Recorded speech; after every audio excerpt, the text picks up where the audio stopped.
Hello students, आज आपको जो है बायोलॉजी क्लासेस में मनोज अग्रवाल 13/4/2021 का जो टॉपिक है आपका वो मिनरल न्यूट्रिशन। पौधों में खनिज पोषण है। आपको पता है कि सभी जितने भी जीव हैं ओवर वर्ल्ड में, सभी को ग्रोथ और डेवलपमेंट के लिए किसी न किसी मॉलिक्यूल्स की आवश्यकता होती है। तो ग्रोथ और डेवलपमेंट के लिए जैसे हम न्यूट्रिएंट्स लेते हैं, उसी तरह से पौधों को भी न्यूट्रिशंस की आवश्यकता होती है। तो न्यूट्रिएंट्स जो पोषक तत्व होते हैं जिससे शरीर की ग्रोथ होती है, उसका डेवलपमेंट होता है, हमारी सारी बॉडी एक्टिविटीज़ होती हैं, उसी तरह से ग्रोथ के लिए प्लांट्स को भी मिनरल्स की आवश्यकता है। तो इनका मिनरल न्यूट्रिशन खनिज पोषण, आपको पता है जो इनऑर्गेनिक फॉर्म में या अकार्बनिक फॉर्म में पौधों को जो मिनरल्स मिलते हैं, उस मिनरल्स का किस तरह से पौधों को एब्जॉर्प्शन करना है, इसका मिनरल न्यूट्रिशन। तो सभी जीवों की तरह प्लांट भी लिविंग माने जाते हैं, तो जो लिविंग थिंग है उनको भी यहाँ पर न्यूट्रिशन के लिए मिनरल्स चाहिए। तो ये मिनरल्स का जो अपटेक है, मिनरल्स का क्या फॉर्म है, कि किस तरह से मिनरल्स उनकी बॉडी के लिए यूजफुल हैं। और चूँकि प्लांट्स ऑटोट्रॉफ होते हैं पूरे वर्ल्ड में, यही ऐसे ऑटोट्रॉफ्स हैं जो इनऑर्गेनिक मटेरियल से CO2 एब्जॉर्ब करके और फूड के फॉर्म में कन्वर्ट करते हैं। बाकी पृथ्वी में केवल ऑक्सीजन प्रोड्यूस करने के लिए और फूड फॉर्मेशन के लिए प्लांट्स रिक्वायरमेंट होती है। जितने भी एनिमल्स हैं वो सब O2 को रिस्पायरेशन करके CO2 प्रोड्यूस करते हैं, और पूरे पृथ्वी में प्लांट्स ही होते हैं जो यहाँ पर CO2 को एब्जॉर्ब करके via the process of photosynthesis क्या उत्पन्न करते हैं, O2 उत्पन्न करते हैं। तो पौधों में आज खनिज पोषण का जो हम टॉपिक पढ़ेंगे कि किस प्रकार से मिनरल्स, कौन कौन से मिनरल्स पौधों के लिए आवश्यक होते हैं और क्यों आवश्यक होते हैं। तो सबसे पहले हम देखते हैं यहाँ पर कि the plants are the autotroph. जो ऑटोट्रॉफिक होते हैं, तो autotrophic means auto means self, trophic means food. तो फूड फॉर्मेशन के लिए जो इनऑर्गेनिक सब्सटेंस चाहिए प्लांट्स को, that's called the minerals, and the utilization of minerals for their growth and development is called the mineral nutrition. तो आज हम इसी टॉपिक पर स्टडी करते हैं कि कैसे मिनरल न्यूट्रिशन पौधों को लिए चाहिए। सबसे पहले एक साइंटिस्ट हुए जूलियस वॉन सैक, आपने नाम सुना होगा, Julius von Sachs. This is the scientist. सबसे पहले जूलियस वॉन सैक ने, ये एक जर्मन बॉटनिस्ट थे, इन्होंने सबसे पहले देखा कि प्लांट्स को ग्रो करने के लिए और मैच्योरिटी तक एक निश्चित न्यूट्रिएंट सॉल्यूशन जरूर था। अगर ये जो न्यूट्रिएंट सॉल्यूशन होता है वो सॉइल से फॉर्म होता है, तो प्लांट्स को अपनी ग्रोथ और रिक्वायरमेंट के लिए जो भी मिनरल्स चाहिए, जो भी सब्सटेंसेस चाहिए, वो सब सॉइल से प्राप्त होते हैं। इसे कहते हैं पौधे सॉइल में ग्रो करते हैं। तो अगर सॉइल में ऐसे न्यूट्रिएंट्स मिला दिए जाएं इन द फॉर्म द सॉल्यूशन, तो विदाउट सॉइल भी यहाँ पर जो हमारे प्लांट्स है उसकी ग्रोथ हो जाएगी। तो जो मिनरल्स है उसको कैटेगराइज किया गया है। तो सबसे पहले हम डिटेल में जाने से पहले जानते हैं कि कौन कौन से मिनरल्स पौधों को किस फॉर्म में अवेलेबल होते हैं और किस फॉर्म में उनको यूटिलाइजेशन होता है। तो यहाँ पर जो मिनरल्स है उसको दो कैटेगरी में बांटा है। पहले essential and non essential. Essential and non essential आपको पता है 105 से ज़्यादा एलिमेंट्स अभी तक डिस्कवर हो चुके हैं। 105 एलिमेंट्स में से अप्रॉक्स 92 एलिमेंट्स पौधों की ग्रोथ के लिए, जो 92 एलिमेंट्स होते हैं वो पौधों में पाए जाते हैं for the growth and development. इन 92 एलिमेंट्स में some elements are essential and some elements are non essential. बहुत से ऐसे एलिमेंट्स होते हैं, मिनरल्स होते हैं जो आवश्यक होते हैं, और बहुत से ऐसे मिनरल्स होते हैं जो पौधों के लिए नॉन इसेंशियल, इस वक्त अनावश्यक नहीं है, लेकिन वो प्लांट्स में जो कि ग्रोथ और डेवलपमेंट में बहुत इंपॉर्टेंट रोल प्ले नहीं करते हैं। जो वाइटल रोल प्ले करते हैं वो इसेंशियल माने जाते हैं, आवश्यक, और जो वाइटल रोल प्ले नहीं करते वो नॉन इसेंशियल माने जाते हैं। तो अगर हम यहाँ पर कैटेगराइज करें तो approx 17 elements are found which are essential. जो 17 एलिमेंट्स हैं वो इसेंशियल माने गए हैं पौधों के लिए, जबकि इसके अलावा जो बाकी होते हैं एलिमेंट्स मिनरल्स के फॉर्म में लिए जा रहे हैं वो नॉन इसेंशियल माने गए। अब जो इसेंशियल और नॉन इसेंशियल की जो डेफिनेशन है उसको फिर से कैटेगराइज कर दिया गया कि पौधों के लिए कौन कौन से इसेंशियल हैं। तो जो इसेंशियल एलिमेंट्स पाए जाते हैं आवश्यक, उन इसेंशियल एलिमेंट्स को फिर से कैटेगराइज करते हैं। तो अगर हम देखें उसकी यूटिलिटी के फॉर्म में, अगर हम उसका कैटेगराइजेशन कर रहे हैं कि किस प्रकार से वो हमारे लिए यूजफुल है और किस प्रकार से यूजफुल नहीं है, या उनका क्या बायोटिक फंक्शन है, तो दोनों के आधार पर अगर हम क्लासीफाई करते हैं एलिमेंट्स को, तो they are the two categories for the elements on the basis of quantity. अगर क्वांटिटी के बेसिस पे देखा जाए, कितनी मात्रा में एलिमेंट्स चाहिए, कितनी मात्रा में एलिमेंट्स में जो हमारे बॉडी में, प्लांट्स की बॉडी के लिए वाइटल रोल प्ले करेंगे, और दूसरा है यहाँ पर फंक्शनल बेस पर, तो on the basis of function, तो on the basis of quantity and on the basis of function, ये मात्रा के आधार पर है। अगर क्वांटिटी के आधार पर देखा जाए तो इसको फिर से कैटेगराइज किया गया, तो इसका the macro as well as, तो मैक्रो है, मैक्रो न्यूट्रिएंट्स भी कह सकते हैं, मैक्रो एलिमेंट्स भी कह सकते हैं, इसका the macro nutrients. This is called the micronutrients. Micronutrients is also called the major nutrients. It is also called the minor nutrients. It is also called the mega, या मैक्रो भी कह सकते हैं, मेजर भी कह सकते हैं, मेगा न्यूट्रिएंट्स भी कह सकते हैं. Is the micro, is the minor, as well as it sometimes it is also called the trace. But the trace word is now replaced, now it is called the micro as well as the minor. तो आप देख रहे हैं quantity या मात्रा के आधार पर जिन elements या जिन मिनरल्स की आवश्यकता बहुत ज़्यादा पड़ेगी या ज़्यादा इस परसेंटेज में प्लांट्स में पाए जाते हैं, they are called the macronutrients, उन्हीं को मेजर कहते हैं।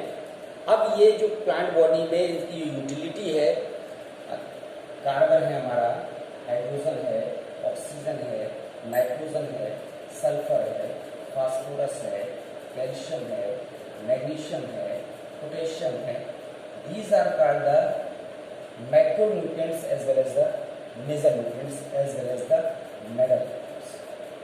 The elements which are required in the very low quantity by the dry weight. अगर dry weight में उनका परसेंटेज कम है तो उसको हम माइक्रोन्यूट्रिएंट्स कहेंगे, माइनर न्यूट्रिएंट्स कहेंगे। तुम्हारा माइनर न्यूट्रिएंट्स है, उसमें आपका कॉपर आता है, मोलिब्डेनम आता है, निकेल आता है, आयरन आता है। Sometimes iron is also placed into the macronutrients, but it is placed mostly placed into the micro. तो जो आयरन है, इसकी जो पोजीशन है ये कंट्रोवर्शियल है। तो साइंटिस्टों ने यहाँ पर आयरन को मैक्रो में रखा है, तो साइंटिस्ट ने आयरन को माइक्रो में रखा है। ये जो आयरन है इस बोथ कैटेगरीज में यहाँ पर लगे, इसको कैश जस्ट कर दे रहे हैं, ये दोनों कैटेगराइज किया गया दोनों शेड्यूल में। तो आपका कॉपर है, मोलिब्डेनम है, जिंक है, बोरान है, क्लोरीन है, क्लोरीन क्लोराइड के फॉर्म में होता है, तो निकेल है। तो ये जो आपके हैं copper, molybdenum, nickel, iron, zinc, boron, chloride, these are the micronutrients as well as called the minor nutrients, and sometimes it is also called the trace element. trace means बहुत कम मात्रा में, माइक्रो मीन्स सूक्ष्म मात्रा में, minor means भी कम होता है। तो ये जो आपके फॉर्म है यहाँ पर दिख रहे हैं, carbon, hydrogen, oxygen, nitrogen, sulphur, phosphorus, calcium, magnesium, potassium, iron. यहाँ पर copper, molybdenum, nickel, iron, zinc, boron, sometime. तो आप देख रहे हैं कि क्वांटिटी के बेस पर जो 17 एलिमेंट्स हैं उसको यहाँ पर कैटेगराइज किया गया है। अब आप सोचोगे कि ये आयरन को दो जगह रखा है, इसको एक ही जगह प्लेस करेंगे, इसकी जो पोजीशन है कंट्रोवर्शियल मानी जाती है। तो यहाँ पर इतने तरह के जो एलिमेंट्स हैं ये यहाँ पर क्वांटिटी के बेस पर रखे, अप्रॉक्स 17 एलिमेंट्स। कुछ बुक्स में 60 एलिमेंट्स को क्राइटेरिया माना गया है, यहाँ पर कुछ 17 एलिमेंट्स हैं। अब हम आते हैं यहाँ पर कि ये जो मैक्रो और माइक्रो है, तो मैक्रो और माइक्रो को कैसे कैटेगराइज किया गया कि ये मैक्रो न्यूट्रिएंट्स माने जाएंगे, ये माइक्रो न्यूट्रिएंट्स पाए जाएंगे। तो प्लांट में जो टोटल वेट होता है उसको नॉर्मली कहते हैं फ्रेश वेट। अब उस प्लांट को ला करके हम जो है सनलाइट में सुखा लेते हैं, इसको काट करके, और सुखाने के बाद उसको क्या करते हैं, बर्न कर देते हैं। तो ये जो एक ड्राई वेट निकलता है आफ्टर बर्निंग, तो अगर हम उसको बर्न कर देंगे तो ऐश में कन्वर्ट हो जाएगा। अब without water the weight of the body is called the dry weight, जिसमें यहाँ पर अगर वाटर लॉस हो जाए, पूरा वाटर निकाल दिया जाए, तो उसे ड्राई वेट कहते हैं। तो ड्राई वेट में कितने परसेंटेज में कौन सा एलिमेंट पाया जाता है, उसी के बेस पर हम कैटेगराइज करते हैं, either it is the macro, either it is the micro. तो जो मैक्रो न्यूट्रिएंट्स हैं उसकी यूनिट है यहाँ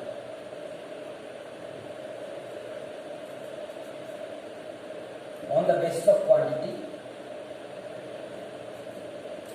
तो ये जो मैक्रो है वो तभी कैटेगराइज किया जाएगा जब वो 10 मोल पर केजी, अगर उनका ड्राई वेट में इतना परसेंटेज है तब उसको मैक्रो में कैटेगराइज करते हैं।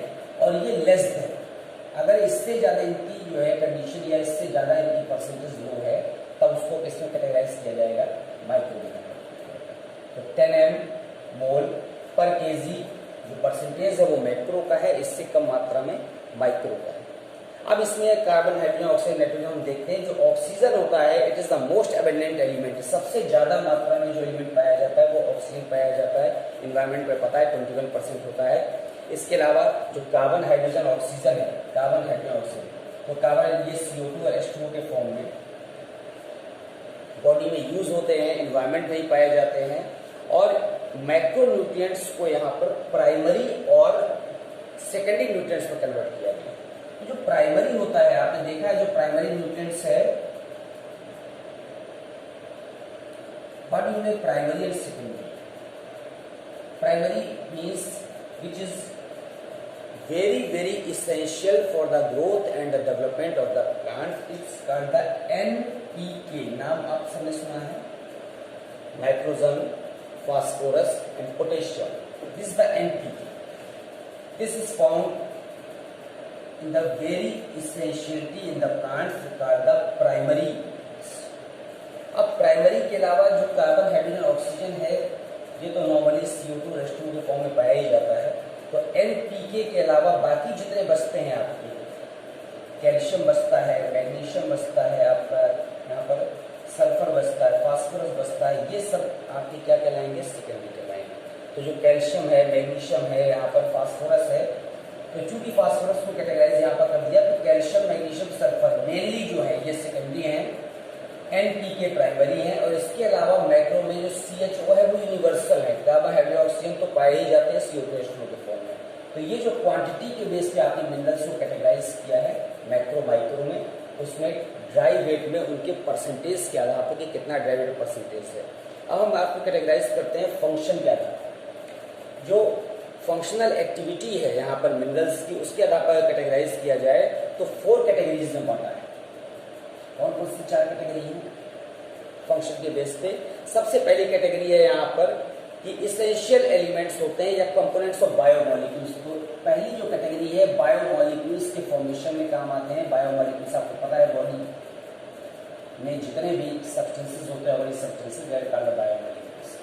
तो बायोमोलिक्यूल्स के फॉर्मेशन में काम आ रहे हैं तो कार्बन है, हाइड्रोजन है, ऑक्सीजन है, नाइट्रोजन है, ये सब मिलकर के आपको पता है कार्बोहाइड्रेट बनाते हैं, लिपिड बनाते हैं, प्रोटीन बनाते हैं। तो carbohydrate, lipid, protein, nucleic acid etcetera etcetera, all the molecules, all the organic form are form from the carbon, hydrogen, oxygen, nitrogen called the biomolecules. जो सेकंड टाइप की कैटेगरी है on the basis of function, तो यहाँ पर biomolecules के बाद उन्होंने divide किया इसेंशियल एलिमेंट्स दैट एक्टिवेट। तो जो एलिमेंट्स हैं जो यहाँ कंपोनेंट ऑफ एनर्जी है, तो एनर्जी रिलेटेड कंपोनेंट्स कहते हैं इनको, एनर्जी रिलेटेड एलिमेंट्स। अब एनर्जी रिलेटेड एलिमेंट्स में क्या है, आप एनर्जी रिलेटेड में देते हैं मैग्नीशियम। अब आप सोच रहे होंगे कि मैग्नीशियम एनर्जी रिलेटेड में कैसे है, जो एनर्जी प्रोड्यूसिंग होता है। तो मैग्नीशियम क्लोरोफिल का एक इंपॉर्टेंट घटक है। जिस प्रकार से हीमोग्लोबिन में मेनली आयरन पाया जाता है, उसी तरह से क्लोरोफिल के फॉर्मेशन में मैग्नीशियम एलिमेंट है। अगर मैग्नीशियम नहीं होगा तो क्लोरोफिल का फॉर्मेशन नहीं होगा, मॉलिक्यूल का क्लोरोफिल नहीं बनेगा। आपको पता है जो फोटोसिंथेसिस होती है उसमें जो क्लोरोफिल होता है वो मेन पिगमेंट होता है, क्लोरोप्लास्ट में पाया जाता है, इसीलिए प्लांट्स ग्रीन होते हैं। तो मैग्नीशियम का जो बहुत इसेंशियल रोल होता है इसमें। इसके अलावा यहाँ पर फास्फोरस है। आपने देखा है फास्फोरस को ATP के फॉर्म में पाया जाता है, ADP के फॉर्म में पाया जाता है, NADP के फॉर्म में पाया जाता है। तो एडेनोसिन ट्राइफॉस्फेट हो या एडेनोसिन डाइफॉस्फेट हो या निकोटिनाइड में एडेनिन डाइन्यूक्लियोटाइड फॉस्फेट हो, इन सब में फास्फोरस इंपॉर्टेंट रोल प्ले करता है। और जो एनर्जी बॉन्ड्स होते हैं वो फास्फेट के ही होते हैं और इसी के कारण से बहुत ज़्यादा एनर्जी इसमें स्टोर भी होती है, प्रोड्यूस भी होती है, इसलिए एनर्जी जो तीसरी कैटेगरी है enzyme on the basis of function, वो हम आते हैं देखते हैं इसेंशियल एलिमेंट दैट एक्टिवेट या इनहिबिट एंजाइम। तो एक्टिवेशन ऑफ एंजाइम, अगर एंजाइम को एक्टिवेट करना है तो यही मिनरल्स, जैसे हमारे में केमिस्ट्री में पढ़ते हैं कैटलिस्ट का जो रोल होता है वही यहाँ पर एंजाइम का रोल होता है, लेकिन एंजाइम आर मोस्टली प्रोटीन्स होते हैं, मेनली कैटलिस्ट हुए इनऑर्गेनिक होते हैं। ये एक्टिवेशन एंजाइम, बहुत सारे ऐसे एंजाइम हैं जिसको एक्टिवेट करने के लिए मिनरल्स की आवश्यकता होती है। बिना मिनरल्स के उनको एक्टिवेट नहीं कर सकते। जब तक वो एक्टिवेट नहीं होगी या उनकी प्रॉपर्टी इनहिबिट नहीं होगी तब तक जो मेटाबॉलिक एक्टिविटी है वो फ्रीली नहीं हो सकती। तो यहाँ पर जो मैग्नीशियम है, बहुत इंपॉर्टेंट एलिमेंट है मैग्नीशियम। क्या करता है, एक जो एलिमेंट होता है मेनली राइबोलोज बाइफॉस्फेट, आपने नाम सुना है,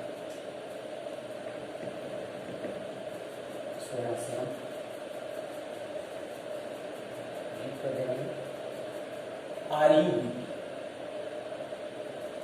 फॉर्म है राइबोलोज बाइफॉस्फेट। अब राइबोलोज बाइफॉस्फेट होगा तो इसमें जो कार्बोक्सिलेज है, राइबोलोज बाइफॉस्फेट कार्बोक्सिलेज, तो उसमें फुल फॉर्म हो जाएगा रूबिस्को, राइबोलोज बाइफॉस्फेट कार्बोक्सिलेज। सर्वाधिक मात्रा में पाया जाने वाला एंजाइम है और अर्थ में सबसे ज्यादा मात्रा में यही पाया जाता है क्योंकि फोटोसिंथेसिस में मेन पार्ट प्ले करता है और पूरे संसार में सबसे ज्यादा प्लांट्स होते हैं, इसलिए इसको एंजाइम पाया जाता है। राइबोलोज बाइफॉस्फेट कार्बोक्सिलेज, इस एंजाइम को कैटलाइज करने का काम मैग्नीशियम करता है। इसके अलावा ऑक्सीजनेज एंजाइम होता है, उसको भी कैटलाइज करने का काम मैग्नीशियम करता है। ये सब मैग्नीशियम का पार्ट है। On the basis of function, जब यहाँ एलिमेंट्स या किसी एंजाइम को एक्टिवेट या इनहिबिट करने की बात आती है तब ये फंक्शनल एक्टिविटी शो करते हैं। इसके अलावा यहाँ पर पाइरुवेट कार्बोक्सिलेज, पाइरुवेट कार्बोक्सिलेज,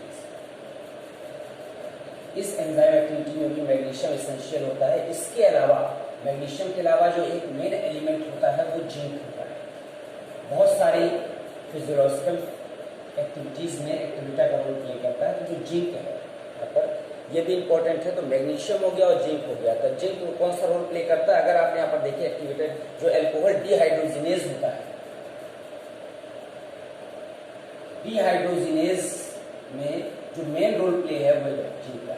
तो मैग्नीशियम हो गया, जिंक हो गया, ये एक्टिवेशन या इनहिबिशन ऑफ एंजाइम में अपना पार्ट प्ले करते हैं। ये फंक्शनल एक्टिविटी के अलावा थर्ड पार्ट। अभी हमने आपको बताया कि पहला बायोमॉलिक्यूल्स के फॉर्मेशन में, तो बायोमॉलिक्यूल्स दूसरा है यहाँ पर फंक्शन बेसिस पर एनर्जी फॉर्मेशन, कि कैसे एनर्जी रिलीज हो रही है या एनर्जी को क्या कर रहे हैं, एक्टिवेट कर रहे हैं, या कंपोनेंट है या उसके एसेंशियल एलिमेंट्स हैं, उसमें भी मैग्नीशियम और फास्फोरस है। तीसरा आपने जो अभी कैटेगराइज पढ़ा एक्टिवेशन ऑफ एंजाइम, की कैसे एंजाइम को एक्टिवेट करने में अपना पार्ट प्ले कर रहे हैं। और नेक्स्ट पार्ट है यहाँ पर essential elements that the osmotic potential, जो ऑस्मोटिक प्रेशर बनाए रखते हैं। तो यहाँ पर जो K+ आए पोटेशियम, ये सबसे इंपॉर्टेंट मिनरल है जो ऑस्मोटिक प्रेशर को बनाए रखने में यूजफुल होता है। आपको पता है इंस्ट्रूमेंटल ओपनिंग और क्लोजिंग में भी इंस्ट्रूमेंटर का मेन रोल होता है। तो आपने अभी यहाँ पर देखा कि अप्रॉक्स 92 जो मिनरल्स एलिमेंट जो पाए जाते हैं प्लांट्स में, उसमें जो अप्रॉक्स 17 जो होते हैं वो इसेंशियल होते हैं, बाकी रेस्ट नॉन इसेंशियल होते हैं। अब इसेंशियल एलिमेंट्स को हम यहाँ पर ड्राई वेट के आधार पर कैटेगराइज करते हैं on the basis of quantity and on the basis of function. Quantity के बेस पर अगर उनका जो परसेंटेज 10 मोल पर किलोग्राम है तो उसको हम यहाँ पर मैक्रो में कन्वर्ट करते हैं, और अगर ये यहाँ पर इससे कम है तो माइक्रो कहते हैं। मैक्रो में carbon, hydrogen, oxygen, nitrogen, sulphur, phosphorus, calcium, magnesium, potassium और समटाइम्स आयरन एक्सेट्रा आते हैं। अब इसमें जो CHO होता है वो तो जो है प्राइमरी कंस्टिट्यूएंट होता है, जितने भी ऑर्गेनिक कंपाउंड होते हैं उसमें CO2 H2O से ही बनते हैं। इसके अलावा जो NPK होता है उसको प्राइमरी में कन्वर्ट किया गया है। तो यहाँ पर मैक्रो को डिवाइड कर दिया प्राइमरी न्यूट्रिएंट्स और सेकेंडरी में। तो प्राइमरी में जो बेसिक रिक्वायरमेंट होती है सॉइल की वो NPK होती है प्राइमरी, और सेकेंडरी में जो CHO और प्राइमरी की बात जो बच जाते हैं, कैल्शियम है, मैग्नीशियम है, सल्फर है, वो सब सेकेंडरी करते हैं। फंक्शन के बेसिस पे या तो वो बायोमॉलिक्यूल्स का फॉर्मेशन करते हैं, कार्बोहाइड्रेट का, लिपिड का, न्यूक्लिक एसिड का, या फिर वो एनर्जी प्रोड्यूसिंग होते हैं या एनर्जी के जो है फॉर्मेशन में अपना रोल प्ले करते हैं। इसमें भी आपका मैग्नीशियम आता है, फास्फोरस आता है। एक्टिवेशन ऑफ एंजाइम में, एक्टिवेशन ऑफ एंजाइम में आपका जो मेन मैग्नीशियम है और जिंक है, बहुत सारे यहाँ पर रिएक्शन अपना पार्ट प्ले करते हैं। तो एक्टिवेशन में यहाँ पर मैग्नीशियम भी हो सकता है, मैग्नीशियम के अलावा फास्फोरस भी हो सकता है, इसके अलावा जिंक हो सकता है और जिंक के अलावा मॉलिब्डेनम हो सकता है। और चौथा होता है ऑस्मोटिक प्रेशर को अपना जो है पार्ट प्ले करने में, ऑस्मोटिक प्रेशर को मेंटेन करने में K+ आयन इंपॉर्टेंट होता है इंस्ट्रूमेंट को। तो ये जो आप इसेंशियलिटी पढ़ रहे थे एलिमेंट्स की, तो दोनों कैटेगराइज हो गए यहाँ पर, क्वांटिटी के बेस पर और फंक्शन के बेस पर। अब हम इसके बाद आते हैं कि जो हमने यहाँ पर why the essentiality is maintain, कैसे आपको पता है कि ये एलिमेंट इसेंशियल, इसेंशियल कैसे माना जाएगा। तो हम क्या करते हैं इसेंशियल की कंडीशन के लिए कि यहाँ पर छोटे छोटे से पेट्री डिश होते हैं, इस सारी पेट्री डिश में हम प्लांट्स ग्रो कराते हैं, छोटे छोटे से स्मॉल प्लांटलेट्स ग्रो कराते हैं। अब आपको पता करना है कि कैसे कौन सा एलिमेंट सॉइल में जो पाया जाता है वो प्लांट के लिए इसेंशियल है या नहीं। अब इसेंशियल पता करने के लिए यहाँ पर सारे मिनरल्स जितने सभी पेट्री डिश में सारे मिनरल्स आप मिलाते जाते हैं। अब हमको पता है कि सारे मिनरल्स मिला रहे हैं। अब जो भी यहाँ पर डेफिशिएंसी सिम्टम प्रोड्यूस होता है, तो अप्रॉक्स अगर 17 मिनरल्स इसेंशियल माने गए हैं तो उसमें से हमने 16 मिला दिए। सपोज करिए इसमें पोटेशियम की कमी थी, इसमें यहाँ पर फास्फोरस की कमी थी, इसमें यहाँ पर मैग्नीशियम की कमी थी, इसमें कैल्शियम की डेफिशिएंसी। तो इस डेफिशिएंसी के कारण जो सिम्टम प्रोड्यूस होंगे that is called the deficiency symptoms. जो डेफिशिएंसी सिम्टम्स होते हैं उसको हम कैसे पता कर सकते हैं, जितने भी यहाँ पर इसेंशियल मिनरल्स मारे गए हैं उस इसेंशियल्स में सबको मिला देंगे, एक एक को छोड़कर। तो हर एक में एक एक की डेफिशिएंसी कर देंगे, उसको रिमार्क कर देंगे। जिस मिनरल की डेफिशिएंसी करते जाएंगे उसके कारण से जो भी सिम्टम प्रोड्यूस होंगे that is called the deficiency symptoms. तो इस तरह से डेफिशिएंसी सिम्टम्स में आप पता कर सकते हैं कि फास्फोरस की एब्सेंस में कौन कौन सी कंडीशंस क्रिएट होती है, कौन कौन से ड्रॉबैक्स होते हैं, मैग्नीशियम की कमी से कौन कौन से ड्रॉबैक्स होते हैं, कैल्शियम की कमी से कौन कौन से ड्रॉबैक्स होते हैं, पोटेशियम की कमी से कौन कौन से ड्रॉबैक्स होते हैं। तो एक टॉपिक आता है यहाँ पर इसेंशियलिटी। तो अगर हमको इसेंशियलिटी पता करनी है तो इसेंशियलिटी पता करने के लिए जूलियस वॉन सैक साइंटिस्ट होना है। जूलियस वॉन सैक ने सबसे पहले यहाँ पर क्या किया, इन्होंने प्लांट्स को ग्रो कराया विदाउट सॉइल। तो देखा होगा कि soil is the basic reservoir of the minerals, सारे मिनरल्स का रिजर्वायर है, इसीलिए सॉइल में ही यहाँ पर रूट्स ग्रो करती हैं और सॉइल से होकर के सारे मिनरल्स प्लांट तक पहुँचते हैं। अब जूलियस वॉन सैक ने क्या किया, ये देखा कि जितने भी इसेंशियल मिनरल्स हैं उस मिनरल्स किस फॉर्म में पाए जाते हैं, अगर डिजॉल्व फॉर्म में पाए जा रहे हैं, किस फॉर्म पाए जा रहे हैं। जैसे आपने देखा यहाँ पर कि फास्फोरस है, but plants absorb the phosphorus in the form of the phosphate. Calcium है वो कैल्शियम आयन के रूप में यूटिलाइज होता है। तो यहाँ पर जूलियस वॉन सैक ने जितने भी मिनरल्स थे उन मिनरल्स के आधार पर इसको कैटेगराइज किया। तो इन्होंने क्या किया कि ग्रोथ से लेकर मैच्योरिटी तक जितना भी प्लांट्स में डेवलपमेंट हो रहा है उसको एक न्यूट्रिएंट सॉल्यूशन में ग्रो करना है। All the nutrients are dissolved and it's called the nutrient solution। बहुत सारे साइंटिस्ट ने अपना न्यूट्रिएंट सॉल्यूशन बनाया है और इस न्यूट्रिएंट सॉल्यूशन में ग्रो कराने का मतलब है without soil the plants can be grown, it is called the hydroponics. आपने नाम सुना है हाइड्रोपोनिक्स, हाइड्रोपोनिक्स होता है वाटर। इसका मतलब प्लांट्स को ग्रो करने के लिए सीधे सीधे वाटर में मिनरल्स डिसॉल्व कर दिए गए, नॉट इन द सॉइल। तो विदाउट सॉइल के वाटर की रूट्स फिर भी ग्रो कर सकती है, प्लांट की ग्रोथ हो सकती है। इस वर्ड को यूज किया हाइड्रोपोनिक्स कहा। After series of experiment in which the roots of the plant are emerged in nutrient solution and when an element is added और it is deficient or removed or given the varied concentration. या तो किसी element को add कर दिया जाए या उसको हटा दिया जाए या अलग अलग कंसंट्रेशन उस एलिमेंट्स के, तो mineral solution suitable for the plant growth is obtained. तो जो मिनरल सॉल्यूशन है उसमें किसी एलिमेंट को ऐड करना है कि उसको डेफिशिएंट करना है कि उसको एक्सेस अमाउंट में मिलाना है, अलग अलग अमाउंट में उसको मिलाना है। इस सब के आधार पर यहाँ पर न्यूट्रिएंट सॉल्यूशन बनाया जाता है और इससे जो इसेंशियल एलिमेंट्स उसकी इसेंशियलिटी प्रूव हो जाती है, वो आइडेंटिफाई हो जाते हैं, उसके डेफिशिएंट सिम्टम पता चल जाते हैं, विंडो वन को टेस्ट करेंगे। और इसीलिए वर्ड यूज होता है हाइड्रोपोनिक्स। जो हाइड्रोपोनिक्स है वो टोमेटो में, सीडलेस कुकुम्बर में और लेटुस में, इन सब में यूज हुआ है। अब जो हाइड्रोपोनिक्स है, तो हाइड्रोपोनिक्स में हम प्लांट को कैसे ग्रो कराते हैं, इसमें यहाँ पर अगर किसी टैंक में ग्रो करा रहे हैं, so it is called the tank farming. जैसे यहाँ पर हाइड्रोपोनिक्स वर्ड यूज होता है, उस तरह से टैंक फार्मिंग वर्ड यूज होता है। What is tank farming? The plants are grown in the large tanks. The process of soilless cultivation is also called a tank farming. And the जो hydroponics culture है, it was first prepared by the Knopp, एक scientist हुए knob, उन्होंने सबसे पहले hydroponics culture develop किया था। Julius बॉन्सेक ने केवल एक क्या दिया था, यहाँ पर थ्योरी दी थी, एजम्पशंस दिया था कि इस तरह से ग्रो कराया जा सकता है। लेकिन जो न्यूट्रिएंट सॉल्यूशन डेवलप किया, वेल डिफाइंड न्यूट्रिएंट सॉल्यूशन, जिसे कहते हैं बेस्ट न्यूट्रिएंट सॉल्यूशन या कल्चर मीडियम, जो best culture medium is prepared by the knob. एक साइंटिस्ट हुए हैं नॉप, उन्हीं के यहाँ पर इसको नॉप सॉल्यूशन कहा गया। एक साइंटिस्ट हॉगलैंड हुए, हॉगलैंड ने अपना सॉल्यूशन कल्चर बनाया था। अर्नन ने अपना न्यूट्रिएंट सॉल्यूशन बनाया। तो ये सारे साइंटिस्ट बेस्ट कल्चर मीडियम या न्यूट्रिएंट सॉल्यूशन के लिए फॉर्मेशन के रिस्पॉन्सिबल है। Knop solution, Hoagland solution, Arnon solution. कैसे हाइड्रोपोनिक्स या सॉइललेस कल्चर हमें डिफाइन करता है कि कैसे हम मिनरल्स की डेफिशिएंसी या उसके ड्रॉबैक्स को या उसकी जो डेफिशिएंसी सिम्टम्स होंगे उसको कैसे आइडेंटिफाई करेंगे।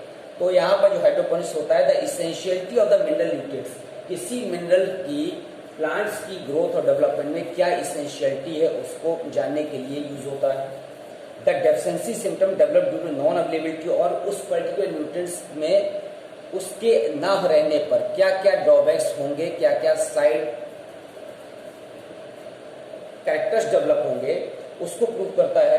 And the toxicity of the plants, अगर किसी न्यूट्रिएंट सॉल्यूशन में किसी मिनरल की एक्सेस हो जाती है तो उसकी एक्सेस से जो टॉक्सिसिटी डेवलप होती है, जो टॉक्सिक इफेक्ट प्रोड्यूस होता है, उसको जानने के न्यूट्रिएंट सॉल्यूशन बेस्ट होता है। As well as the possible interaction among the elements, हमारे एलिमेंट्स होते हैं उसमें आपस में क्या इंटरकनेक्शन है, कौन कौन से एलिमेंट्स आपस में इंटरेक्ट करके प्लांट्स की ग्रोथ के लिए रिस्पॉन्सिबल है, उसके जानने की न्यूट्रिएंट बहुत यूजफुल है। And the role of the essential elements, जो भी यहाँ पर प्लांट की ग्रोथ में जो मेटाबॉलिज्म एक्टिविटी हो रही है मेटाबॉलिक, उसमें उस मेटाबॉलिक एक्टिविटी में उस एसेंशियल एलिमेंट का क्या रोल है। आइदर वो बायोमोलिक्यूल्स के फॉर्म में काम आ रहा है, मैक्रो के रूप में काम आ रहा है, कि माइक्रो न्यूट्रिएंट्स के रूप में काम आ रहा है, कि एनर्जी प्रोडक्शन में काम आ रहा है, कि यहाँ पर एंजाइम की एक्टिविटी या इनिबिशन के रूप में काम आ रहा है। इन सब के लिए एसेंशियल एलिमेंट्स का रोल जानने के लिए ये जो न्यूट्रिएंट सॉल्यूशन होते हैं वो बेस्ट होते हैं। और हाइड्रोपोनिक्स वैसे भी मैंने आपको बताया जिसे वाटर कल्चर कहते हैं, इज द लेटेस्ट टेक्नोलॉजी। तो जो हाइड्रोपोनिक्स से आता है,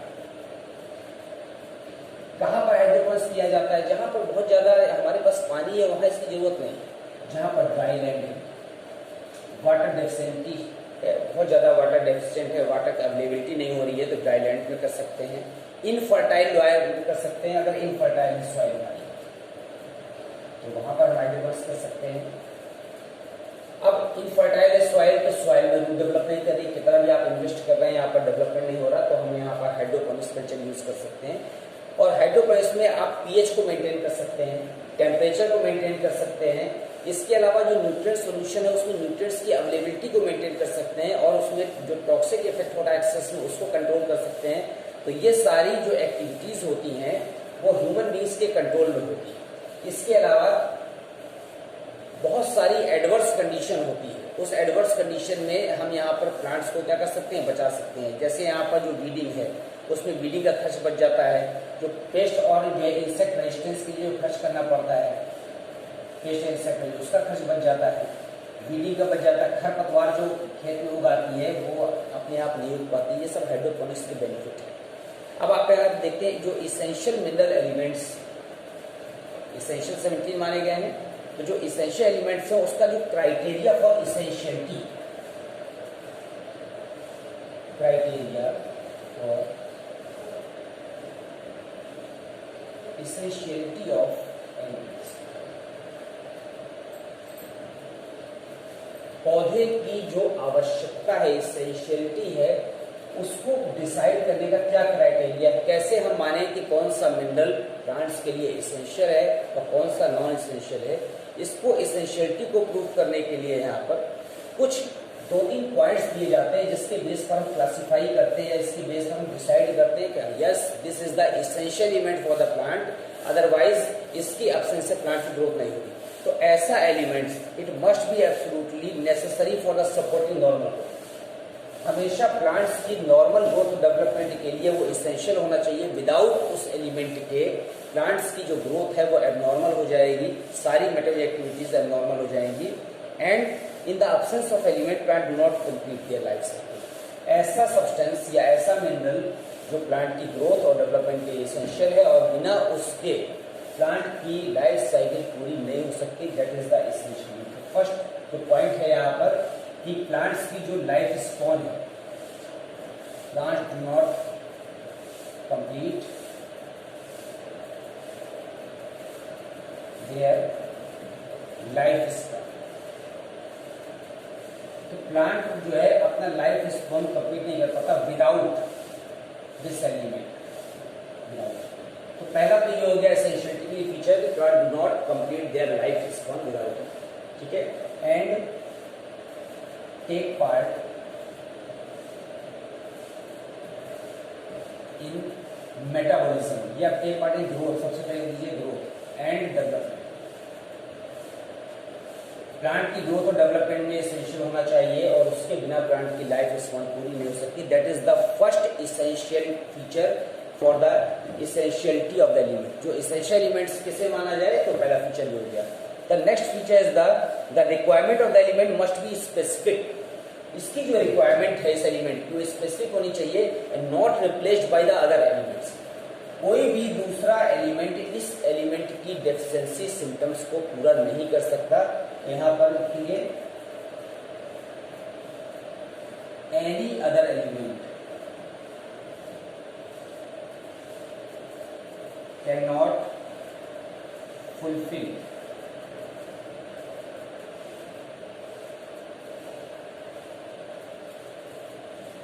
any other element cannot fulfill its role। इस एलिमेंट का जो रोल है कोई भी दूसरा एलिमेंट फुलफिल नहीं कर सकता, तब हम उसको इसेंशियल मानेंगे। थर्ड पॉइंट है the element must be directly involve. तो मेटाबॉलिज्म में डायरेक्टली इन्वॉल्व होना चाहिए। तो हम यहाँ पर लिख सकते हैं involve in metabolism. Involve in जो मेटाबॉलिक एक्टिविटी है उसमें डायरेक्टली इन्वॉल्व होना चाहिए इस एलिमेंट को, तब उसको इसेंशियल माना जाएगा।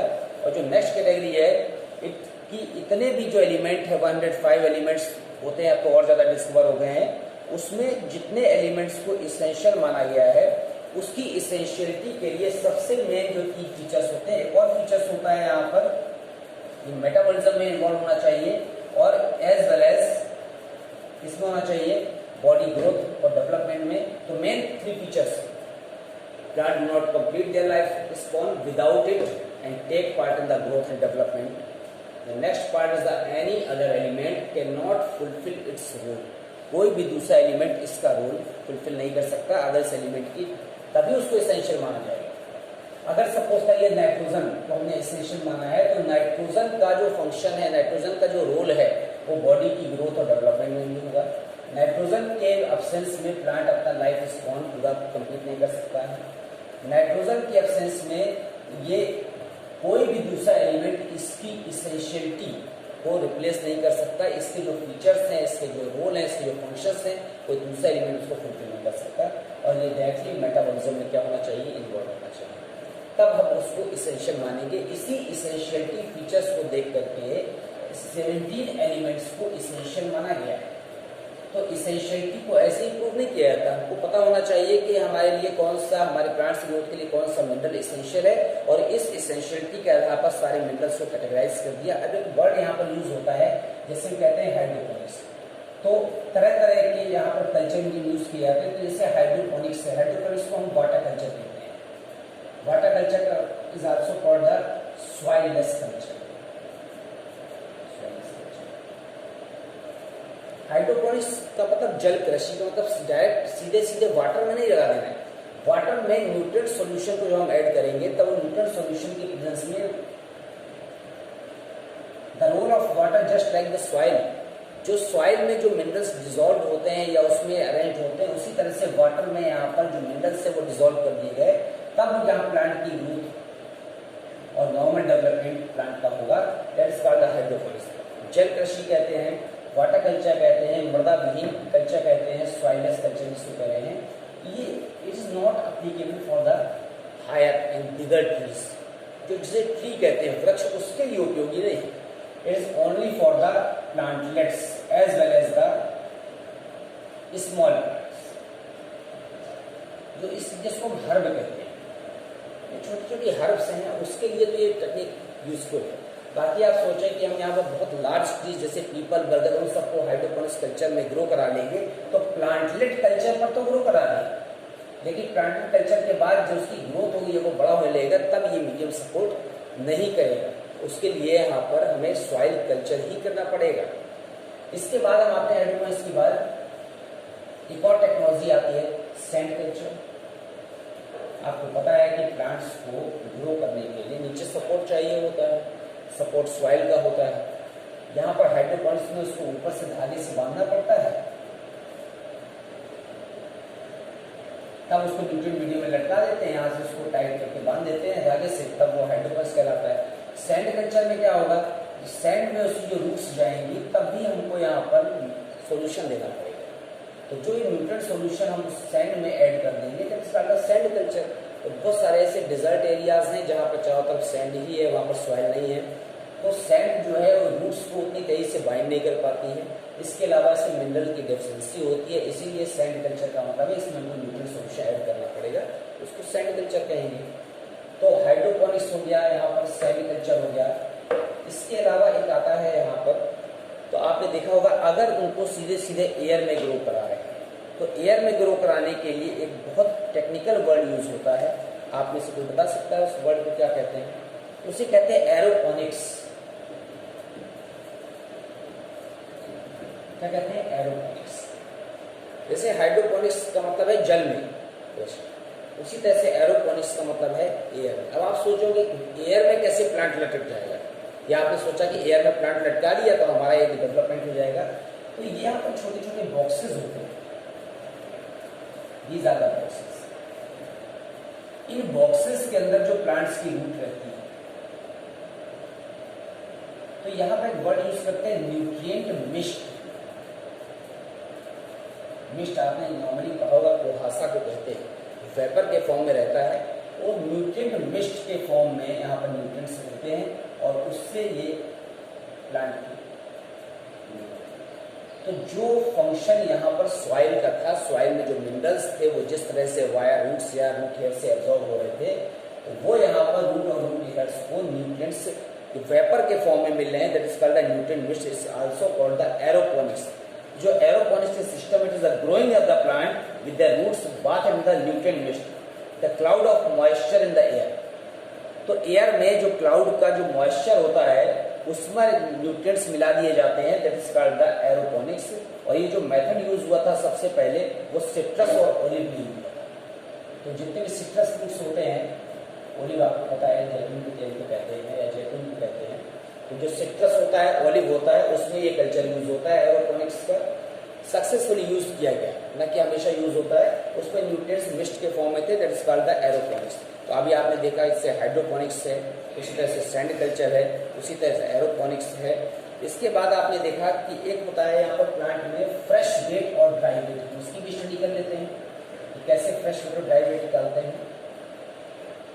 फ्रेश वेट आप प्लांट को जो है एज इट इज तोड़ कर या उसकी किसी ब्रांच को लाते हैं जिसमें वाटर कंटेंट बहुत ज़्यादा होता है, that is called the fresh weight. अब इस फ्रेश वेट में आप इस प्लांट को यहाँ पर सनलाइट में ड्राई करते हैं, तो सनलाइट में ड्राई कर देंगे, जितना समय तक वो सूख जाएगा, the lot of water is removed in the form of vapour, that is called the dry weight. Hindi में कहते हैं शुष्क भार। ये फ्रेश वेट है, लॉट ऑफ वाटर होता है, आपको पता है ये प्लांट्स में जो है 2/3 से ज़्यादा वाटर होता है, अप्रॉक्स 90% तक वाटर किसी प्लांट में होता है। अब ये जो वाटर डेफिशिएंसी या वाटर लॉस हो जाएगा वेपर के फॉर्म में सनलाइट में या ड्राई करने पर, that obtain the dry weight. अब प्लांट का ड्राई वेट आपको क्या होगा, ये जो ड्राई वेट, अब इस ड्राई वेट में हम यहाँ पर परसेंटेज के आधार पर डिसाइड कर लेंगे कि मैक्रो न्यूट्रिएंट्स का परसेंटेज कितना होना चाहिए और माइक्रो न्यूट्रिएंट्स का परसेंटेज कितना होना चाहिए। अब एक वर्ड यूज होता है यहाँ प्लांट ऐश। अब इस ड्राई वेट का जो पार्ट है, जो ड्राई वेट है प्लांट का, उसको हम बर्न कर देते हैं। आपको पता है कि यहाँ पर carbon, hydrogen, oxygen, nitrogen, sulphur, phosphorus etcetera etcetera ये सब मिनरल्स पाए जाते हैं। तो जैसे हम उसको बर्न करते हैं तो यहाँ पर जितना भी ऑर्गेनिक पार्ट होता है प्लांट का, वो सारा ऑर्गेनिक पार्ट वेपर के फॉर्म में बर्न करके चल जाता है। Carbohydrate, lipid, protein etcetera etcetera सब हो जाएगा। केवल जो इनऑर्गेनिक पार्ट रहता है प्लांट का, वो रह जाएगा ऐश के फॉर्म, राख के रूप। अब जो यहाँ पर ऐश के रूप में बच रहा है, उस प्लांट ऐश में केवल मिनरल्स होते हैं और इसीलिए जो ऐश होती है ये यूजफुल होती है प्लांट्स के लिए। तो जो भी पौधे सुखा करके जला दिए जाते हैं वो प्लांट ऐश कहलाता है। बचने राख जो बचती है उसमें जो ऑर्गेनिक सब्सटेंस होते हैं, अकार्बनिक तत्व, वो अकार्बनिक तत्व हम यहाँ पर सॉइल में चाहता मिला देते हैं, जिससे जो डेफिशिएंसी हो जाती है मिनरल्स की, लगातार प्लांट की रूट यूटिलाइज करती जा रही हैं, उसके कारण से जो डेफिशिएंसी हो रही है मिनरल्स की, वो प्लांट ऐश मिलाने पर क्या हो जाती है, पूरी हो जाती है। तो ये जो है जब ड्राई वेट को 600 डिग्री सेंटीग्रेड पर बर्न करते हैं, हीट करते हैं, तब जो रेसिड्यू बचता है तो उसे क्या कहते हैं, प्लांट ऐश कहते हैं। तो नॉर्मल टेम्परेचर पर बर्न नहीं होता, तो ऐश में 550 या 600 डिग्री पर इलेक्ट्रिक फर्नेस बर्न करते हैं। सामान्य हमारी जो सिस्टम है बर्न करने का, उसमें शायद इतना हाई टेम्परेचर नहीं मिलता है।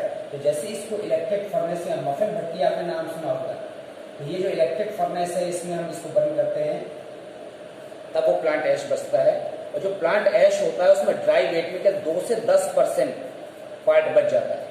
तो अगर प्लांट ऐश आप देखते हैं तो जो 92 मिनरल एलिमेंट्स अप्रॉक्सीमेटली जो प्लांट्स में पाए जाते हैं, होते तो 110 से ऊपर हो गए हैं, लेकिन 92 मिनरल्स प्लांट से पाए जाते हैं। 92 में आपने देखा जो है 17 को इसेंशियल माना गया है, अदर को नॉन इसेंशियल माना गया है। तो ये जो इसेंशियल मिनरल्स है वो ऐश में पाए जाते हैं, और ये जो ऐश में पाए जाते हैं there is very very essential for the growth of development of the plants which are mixed into the soil. तो कंटिन्यू इसे सॉइल में मिला देते हैं, जिसके कारण से सॉइल की फर्टिलिटी बढ़ती रहती है। अब क्या मेजर रोल है, अगर हम इसमें रोल देखना चाहें कि जो हमारे पास इसेंशियल मिनरल्स हैं या मिनरल्स को कैटेगराइज किया है, तो क्या इनका रोल है। तो वैसे अलग अलग रोल पढ़ने से पहले जो मेजर रोल है ऑफ न्यूट्रिएंट्स है, तो पहले हम रोल मेजर रोल देख लेते हैं, इसके बाद अलग अलग एक एक एलिमेंट का सेपरेट रोल देखेंगे। तो अगर रोल देखा जाए तो सबसे पहला आता है यहाँ पर कंस्ट्रक्शन ऑफ द बॉडी। तो बॉडी के कंस्ट्रक्शन के लिए जो भी मिनरल यूजफुल है, कंस्ट्रक्शन ऑफ बॉडी, किसकी body, plant body, not animal. तो प्लांट बॉडी के कंस्ट्रक्शन के लिए यहाँ पर इसी ये इनको फ्रेमवर्क एलिमेंट्स भी कहते हैं। क्या कहते हैं, फ्रेमवर्क एलिमेंट्स। बॉडी का जनरल ढांचा बनाने के काम आते हैं, बॉडी का सामान्य स्ट्रक्चर बनाने के काम आते हैं। तो इसमें कौन कौन से रखे गए हैं, या प्रोटोप्लाज्मिक एलिमेंट्स जिसको कहते हैं। इसका मतलब है कि ये सबसे इंपॉर्टेंट पार्ट होता है सेल का, आपको पता है प्रोटोप्लाज्म। तो जो प्रोटोप्लाज्म है, तो ये इन्हें प्रोटोप्लाज्मिक एलिमेंट्स भी कह रहे हैं। तो आपको पता है यहाँ पर प्रोटोप्लाज्म, द प्रोटोस माने क्या होता है, फर्स्ट, और प्लाज्म माने क्या होता है, liquid. The very essential liquid the living substance present inside the body is called the protoplasm. किसने दिया था, हक्सले ने प्रोटोप्लाज्म की सारकोड वर्ड वन मॉल ने दिया था, परकिंजे ने उसका क्या कहते नामकरण किया था, बुजार्डिन ने सबसे पहले खोजा था। बहुत सारे साइंटिस्ट इन्वॉल्व है प्रोटोप्लाज्म में। तो जो प्रोटोप्लाज्मिक एलिमेंट्स भी इनको कहते हैं, तो कार्बन है, हाइड्रोजन है, ऑक्सीजन है, नाइट्रोजन है, सल्फर है, फास्फोरस है। These are very very essential for making the protoplasm, so they are called the protoplasmic elements, also called the framework elements, as well as useful for the construction of the body of the plants. Now the second division है इसका maintenance of osmotic pressure, कि किस तरह से osmotic pressure को maintain करने के लिए, ऑस्मोटिक प्रेशर मेंटेनेंस। पौधों में ऑस्मोटिक प्रेशर को बनाए रखने के लिए जो भी एलिमेंट या मिनरल्स इसेंशियल होते हैं, वो यहाँ पर ऑस्मोटिक प्रेशर मेंटेनेंस कहलाते हैं। इसमें मुख्य रूप से K+ आयन आता है जो ऑस्मोटिक प्रेशर को मेंटेन रखता है, क्योंकि स्टोमेटल ओपनिंग और क्लोजिंग में एक यही मिनरल है जो अपना इंपॉर्टेंट रोल प्ले करता है। फिर हम आते हैं परमिएबिलिटी ऑफ मेम्ब्रेन। जो मेम्ब्रेन की परमिएबिलिटी को मेंटेन रख रहा है, मेंटेन द परमिएबिलिटी। अगर परमिएबिलिटी को सारे जितने भी फीचर्स हैं या प्लांट्स की जितनी भी मेटाबॉलिक एक्टिविटी है वो मेनली डिपेंड करती है परमिएबिलिटी। अगर परमिएबिलिटी में मेम्ब्रेन इम्परमिएबल हो जाए, फुल्ली इम्परमिएबल, तो कोई भी मटेरियल ना तो अंदर आ पाएगा ना बाहर जा पाएगा, सारी एक्टिविटीज रुक जाएंगी। अगर ये हाईली परमिएबल हो जाए सारे सब्सटेंस के लिए, तो सारे सब्सटेंस फ्रीली एग्जिट और आउटगोइंग करेंगे, यहाँ पर इनकी भी कर पाएंगे, इनफ्लक्स और आउटफ्लक्स दोनों खुल जाएगा। तो जो मेंटेनेंस करते हैं परमिएबिलिटी के लिए वो एलिमेंट्स यहाँ पर Na+ और K+। तो Na+ को इसेंशियल नहीं माना गया है, लेकिन फिर भी ये परमिएबिलिटी को मेंटेन करने के लिए इसेंशियल माने जाते हैं। फिर इसके बाद pH मेंटेन करना है। तो अगर यहाँ पर जो है फॉर मेंटेनिंग द pH, हमारे जो न्यूट्रिएंट्स हैं उसका फंक्शन ये भी है कि हमारे बॉडी में या प्लांट की बॉडी में pH को मेंटेन करने के लिए इसेंशियल होते हैं। तो जो इतने भी एनायंस और कैटायंस होते हैं उसकी जो परसेंटेज होती है उस पर pH मान डिपेंड करता है। फिर यहाँ पर होता है फॉर कैटालिसिस, कि कैटालिसिस एक्शन जो भी हो रहा है उस कैटालिसिस एक्शन के लिए हमारे कौन कौन से मिनरल्स यूजफुल हैं।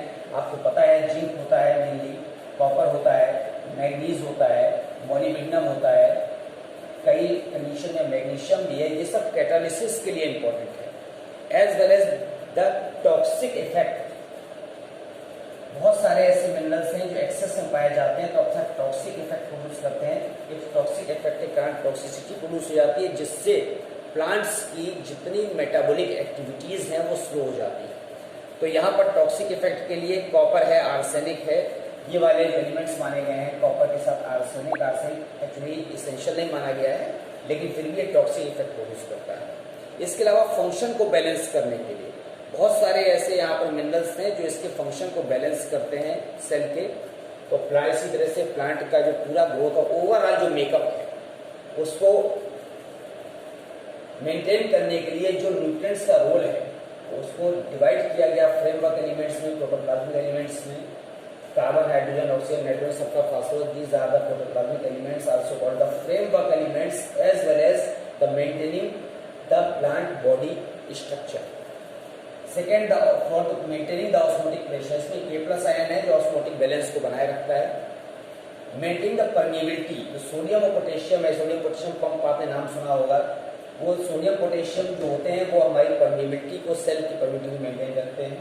और मेंटेनिंग द pH, इसमें बहुत सारे कैटायंस एनायंस होते हैं जो pH को मेंटेन करते हैं। कैटालिटिक एक्शन के लिए zinc, copper, manganese, molybdenum, magnesium etcetera etcetera catalytic के लिए होते हैं। टॉक्सिक इफेक्ट के लिए कॉपर है, आर्सेनिक है। इसके अलावा बहुत सारे और भी मिनरल्स हैं जो टॉक्सिक इफेक्ट प्रोड्यूस करते हैं। उसको बैलेंस करने के लिए यहाँ पर जो कैल्शियम, मैग्नीशियम और पोटेशियम होता है, कैल्शियम, मैग्नीशियम और potassium counter the toxic effect. अगर प्लांट्स में टॉक्सिक इफेक्ट प्रोड्यूस हो रहा है, टॉक्सिसिटी बढ़ रही है, तो उसको बैलेंस करने के लिए कैल्शियम, मैग्नीशियम और पोटेशियम जो आयन होते हैं इसको यहाँ पर सॉइल में मिला दिया जाता है ताकि टॉक्सिक इफेक्ट क्या हो जाता है, काउंटर हो जाता है। तो काउंटर करने का मतलब बैलेंस हो जाता है। तो अगर आपने देखा यहाँ पर कि प्लांट्स को अगर आप सीधे वाटर में ग्रो कराते हैं तो उस टेक्निक को हम हाइड्रोपोनिक्स कहते हैं। अगर यहाँ पर जो न्यूट्रिएंट्स हैं, न्यूट्रिएंट मिस्ट में अगर ग्रो कराते हैं उसके रूट्स को, जो स्पेशल बॉक्सेस होते हैं तो उसको एरोपोनिक्स कहते हैं। अगर सैंड में ग्रो करा रहे हैं तो उसको सैंड कल्चर कहते हैं। इसी तरह से जो एरोपोनिक्स वर्ड यूज होता है वो किसके लिए, जब हम यहाँ पर न्यूट्रिएंट मिस्ट में ग्रो कराते हैं। अब इसके बाद जो सॉइललेस कल्चर है वो सबसे पहले टीवी सैक में दिया था। एक साइंटिस्ट हुए हैं टीवी सैक, उन्होंने सबसे पहले यहाँ पर हाइड्रोपोनिक्स में कल्चर यूज किया।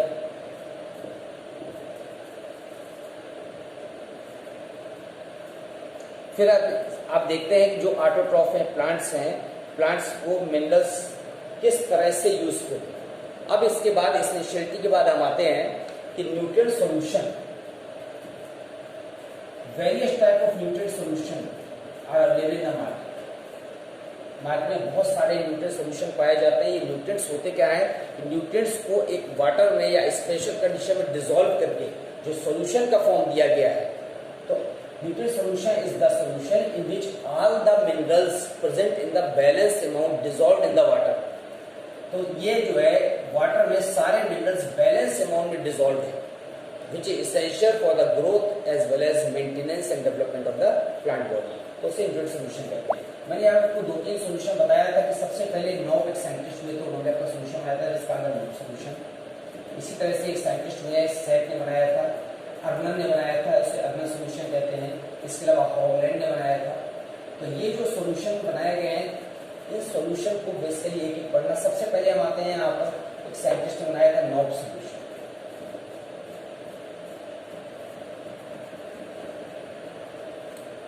मोस्टली ये पूछा जाता है कि जो सॉल्यूशन बना हुआ है वो सॉल्यूशन का क्या यहाँ पर रोल है। जो नॉब सॉल्यूशन है उसमें जो कैल्शियम और पोटेशियम के नाइट्रेट होते हैं, कैल्शियम का और पोटेशियम इन दोनों के जो है नाइट्रेट होते हैं। तो आप यहाँ पर लिख सकते हैं nitrate of calcium and potassium. आपको यहाँ पर उसका फॉर्मूला लिखने की जरूरत नहीं है, हम पहले इतना जान लें कि किस किस के नाइट्रेट होते हैं, किसके फास्फेट होते हैं। तो कैल्शियम और पोटेशियम के नाइट्रेट होते हैं। इसके अलावा जो फास्फेट और सल्फेट के फॉर्म में होते हैं, तो यहाँ पर फास्फेट के फॉर्म में पाया जाएगा पोटेशियम। तो यहाँ फास्फेट ऑफ पोटेशियम। तो कैल्शियम और पोटेशियम के नाइट्रेट हैं। इसके अलावा यहाँ पर पोटेशियम का फास्फेट है, आयरन का फास्फेट है, फास्फेट ऑफ आयरन, आयरन का फास्फेट पाया जाएगा। इसके अलावा यहाँ पर सल्फेट के फॉर्म में सल्फेट ऑफ मैग्नीशियम। इन सबको एक बैलेंस अमाउंट में मिलाया गया, the nitrate, phosphate as well as sulphate. This called the Knop solution. Scientist Knop ने बनाया था इसमें। फिर हम आते हैं इसमें सैक सॉल्यूशन। एक साइंटिस्ट हुए सैक, उन्होंने अपना न्यूट्रिएंट मीडियम कल्चर प्रस्तुत किया, that is called the Sachs solution. तो सैक में क्या है, यहाँ पर जो कैल्शियम होते हैं, तो कैल्शियम और मैग्नीशियम के फास्फेट और सल्फेट यूज होते हैं, sulphate and phosphate, sulphate and phosphate of calcium, magnesium as well as nitrate of potassium. इसमें पोटेशियम का नाइट्रेट है, नाइट्रेट ऑफ पोटेशियम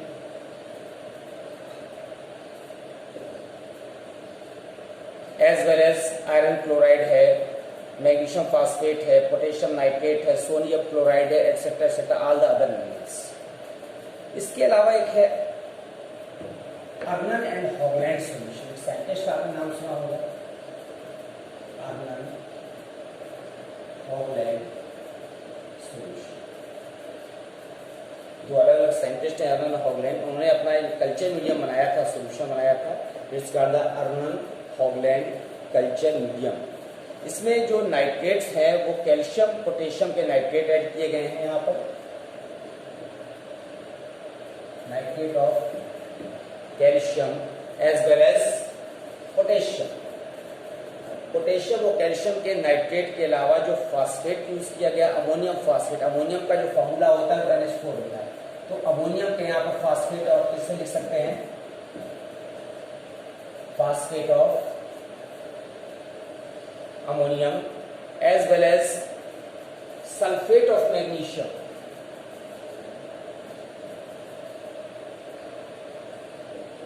मैग्नीशियम का सल्फेट यूज किया गया as well as the manganese chloride, copper sulphate, H2MnO4, FeSO4 etcetera etcetera. ये बहुत सारे scientist हैं जिन्होंने अपना अलग अलग कल्चर मीडियम प्रस्तुत किया। सारे कल्चर मीडियम में न्यूट्रिएंट सॉल्यूशन बैलेंस अमाउंट में डिसॉल्व होते हैं, और वो जो डिसॉल्व फॉर्म में प्लांट की रूट एब्जॉर्ब करती है, that is best for the plant growth. तो these are the various type of solution. तो अभी आपने देखा यहाँ पर बेस्ट न्यूट्रिएंट मीडियम पढ़ लिया आपने, फ्रेश वेट और ड्राई वेट पढ़ लिया। ड्राई वेट में जो ऐश होते हैं उसमें कौन कौन से मिनरल्स रह जाते हैं आपने उसको पढ़ लिया। इसके अलावा आपने यहाँ पर इसेंशियल और नॉन इसेंशियलिटी के आधार पर मिनरल्स को पढ़ लिया। जो 70 इसेंशियल एलिमेंट्स पाए जाते हैं उनकी जो इसेंशियलिटी होती है, हाउ द इसेंशियलिटी डिसाइड, उसके फीचर्स पढ़ लिए कि कोई भी मिनरल इसेंशियल तब माना जाता है जब वो बॉडी की ग्रोथ में हेल्प करता हो, प्लांट की ग्रोथ में, इसके अलावा मेटाबॉलिक एक्टिविटी में सीधे पार्ट प्ले करता हो, और ऐसा मिनरल जिसकी डेफिशिएंसी सिम्टम को कोई दूसरा मिनरल पूरा ना कर सके और प्लांट की जो पूरी लाइफ स्पॉन है, लाइफ साइकिल, वो डिस्टर्ब हो जाए, कंप्लीट ना हो सके, इस तरह के मिनरल को इसेंशियल माना गया है।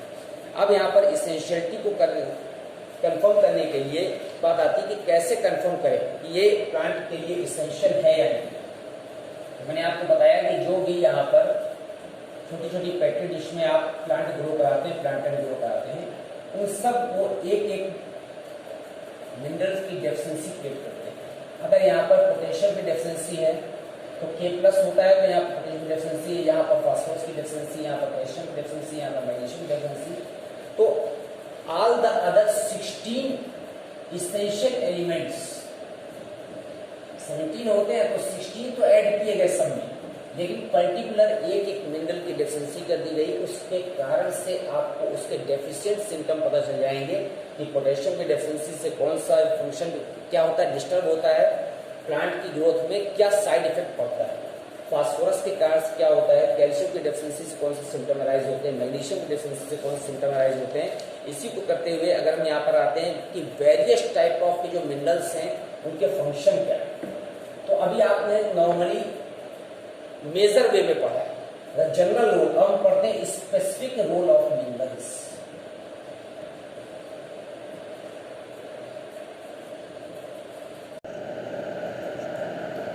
हाँ, हेलो स्टूडेंट्स, अभी आपको जनरल जो सिम्टम्स हैं मिनरल डेफिशिएंसी के, इससे पहले कि पर्टिकुलर अलग अलग मिनरल के डेफिशिएंसी सिम्टम पढ़ाए, तो जनरल फीचर्स बहुत दिखाई देते हैं। जो जनरल सिम्टम्स और मिनरल डेफिशिएंसी, इसको हंगर सिम्टम्स भी कहते हैं।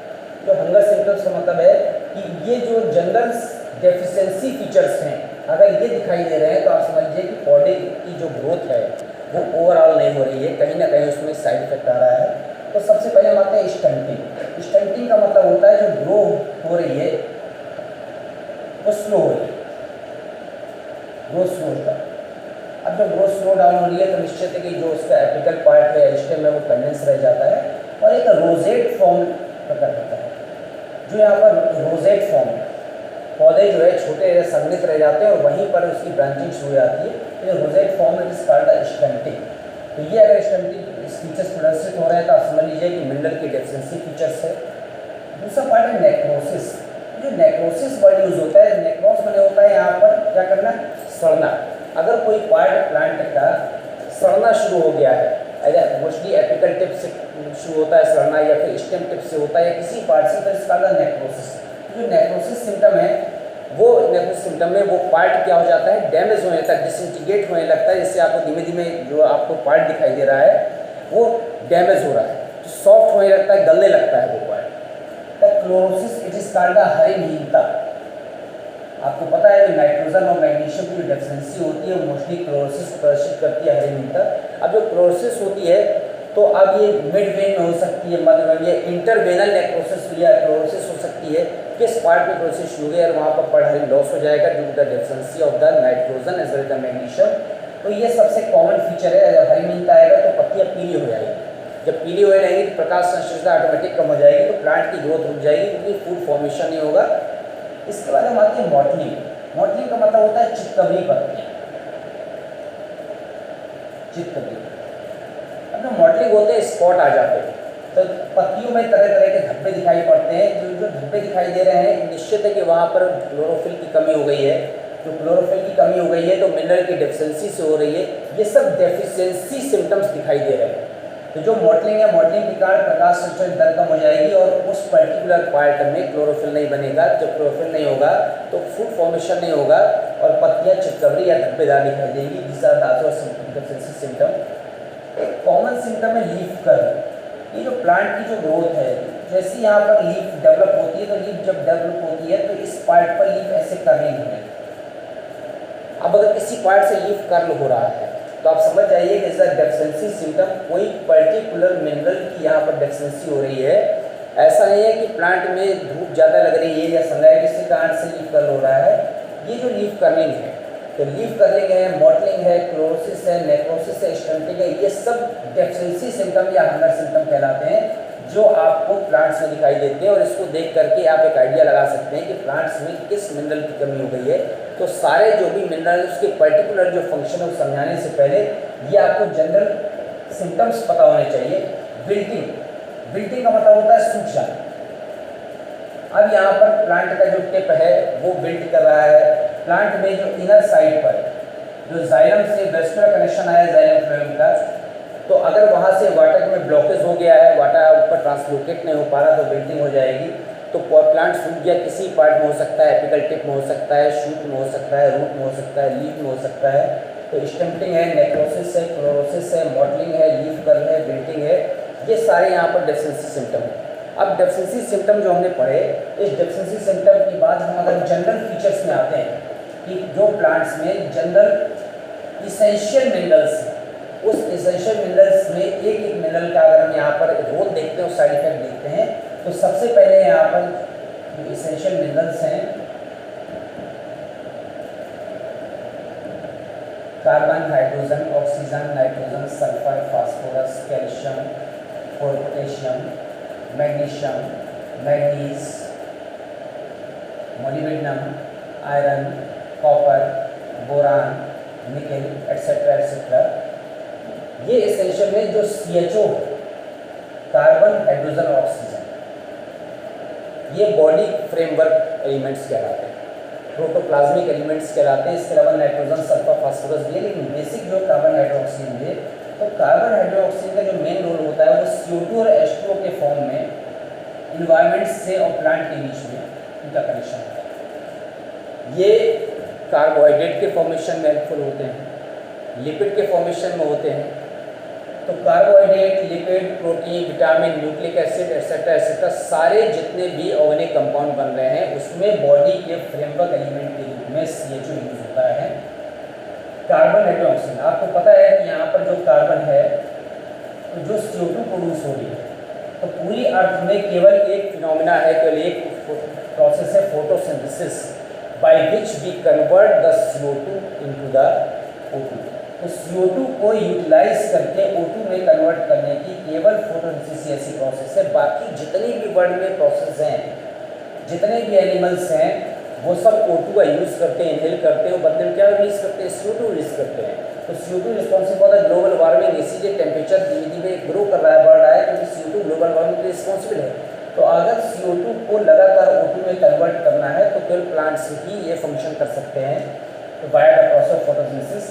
तो यहाँ पर ये जो कार्बन है ये CO2 के फॉर्म में, जो हाइड्रोजन है वो H2O के फॉर्म में, और जो ऑक्सीजन है वो कार्बन और हाइड्रोजन दोनों से मिल करके यहाँ पर CO2 के फॉर्म में भी और H2O के फॉर्म में भी ऑक्सीजन अपना रोल प्ले कर रहा है। ऑक्सीजन का जो परसेंटेज होता है वो 21% होता है एनवायरमेंट में, जबकि यहाँ पर जो CO2 का परसेंटेज है वो 0.03%। तो अगर जैसे ही यहाँ पर 0.03% से CO2 का परसेंटेज बढ़ता है तो ग्लोबल वार्मिंग के लिए रिस्पॉन्सिबल होता है। वो टॉपिक हम बाद में पोल्यूशन में लेंगे। तो कार्बन, हाइड्रोजन, ऑक्सीजन के बाद जो इम्पोर्टेंट एलिमेंट आता है वो आता है नाइट्रोजन। आपको पता है नाइट्रोजन जो है यहाँ पर नाइट्रोजन गैस के रूप में प्लांट्स एब्जॉर्ब नहीं कर पाते हैं, लेकिन इन्वायरमेंट में नाइट्रोजन गैस के रूप में रहता है। अब प्लांट्स को इसको एब्जॉर्ब करना है तो वो नाइट्रेट के फॉर्म में एब्जॉर्ब करते हैं या नाइट्राइट के फॉर्म में एब्जॉर्ब करते हैं। और जो नाइट्राइट और नाइट्रेट में जो कन्वर्जन हो रहा है वो नाइट्रोजन गैस का, वो दो तरह से हो सकता है।